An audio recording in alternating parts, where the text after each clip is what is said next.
Hello. ഇന്നിപ്പോൾ രാവിലെ എണീറ്റപ്പോൾ cook ചെയ്യാനൊന്നും ഒരു മൂഡും ഇല്ലായിരുന്നു. എന്താണെന്നറിയത്തില്ല, ആകെ ഒരു മടി പിടിച്ച് ചടഞ്ഞ അവസ്ഥയായിരുന്നു. പിന്നെ എന്തായാലും അങ്ങനെ ഇരിക്കാൻ പറ്റില്ലല്ലോ എന്ന് വിചാരിച്ചിട്ട് ഞാൻ എന്തായാലും കുക്ക് ചെയ്യാൻ വേണ്ടി കയറി. ഇന്നിപ്പോൾ ഞാൻ കുക്ക് ചെയ്യാൻ വേണ്ടി ഉദ്ദേശിക്കുന്നത് നമ്മുടെ ക്യാരറ്റ് മെഴുക്ക് വരട്ടിയും മോര് കറിയാണ്. ക്യാരറ്റ് മെഴുക്ക് വരട്ടി ഉണ്ടാക്കാനുള്ള തത്രപ്പാടാണ് ഞാൻ ഈ കാണിക്കുന്നത്. ചോപ്പറിൽ അരിയാന്ന് പറഞ്ഞു കഴിഞ്ഞാൽ ഈസി ആക്കാനാണ് ചോപ്പർ പോലത്തെ സാധനങ്ങൾ, പക്ഷേ പറഞ്ഞിട്ട് കാര്യമില്ല, നല്ല എഫേർട്ട് ഇട്ട് വേണം അതൊക്കെ അരിഞ്ഞെടുക്കാൻ. പിന്നെ തൊണ്ടയ്ക്ക് ഒരു വയ്യായ്കയൊക്കെ ഉള്ളതുകൊണ്ട് ഞാൻ ഒരു കട്ടൻ ഇട്ട് കുടിച്ചു. സാധാരണ പതിവില്ല വെളുപ്പാങ്കാലത്ത്, എന്തായാലും അതൊക്കെ ഇട്ട് കുടിച്ചു. പിന്നെ മോര് കറിക്ക് വേണ്ടിയിട്ട് ഞാൻ മോരൊന്ന് അടിച്ചെടുക്കുന്നുണ്ട് മിക്സിയിലിട്ടിട്ട്. പിന്നെ അത് ഇതേപോലെ മോര് കറി സാധാ മോര് കാച്ചിയതാണ്, വേറെ ആർഭാടങ്ങളൊന്നുമില്ല, ഒന്നും ഇട്ടിട്ടില്ല. കടുക് വറുത്തു, തൈര് അതിനകത്തിട്ടിട്ടു.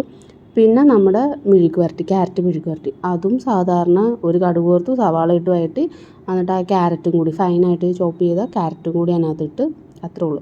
പിന്നെ 2 ദോശയ്ക്കുള്ള മാവുണ്ടായിരുന്നു, അതെടുത്ത് ഞാൻ ചുട്ടു. അതെനിക്കല്ല, ബിജുവിനാണ് ഞാൻ ചുട്ട് വെച്ചേക്കുന്നത്. ഞാൻ കഴിക്കുന്നത് എന്താണെന്ന് വെച്ച് കഴിഞ്ഞാൽ ബോയിൽഡ് എഗ്ഗാണ്. എനിക്കത് മതി. 2 ബോയിൽഡ് എഗ്ഗാണ് ഇന്നത്തെ എൻ്റെ രാവിലത്തെ ബ്രേക്ക്ഫാസ്റ്റ്. അത് കഴിഞ്ഞിട്ട് ഞാൻ നേരെ ലഞ്ച് ബോക്സ് പാക്ക് ചെയ്യാൻ വേണ്ടി പോയി. ചോറും ക്യാരറ്റ് മെഴുക്ക് വരട്ടി വച്ചിട്ട് പിന്നെ ഞാൻ മോര് കാച്ചിയത് ഒരു പാത്രത്തിലാക്കി, എന്നിട്ട് പോയി ഞാൻ റെഡിയായിട്ട് വന്നു.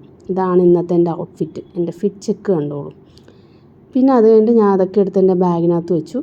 അപ്പോൾ ശരി, ബായ്.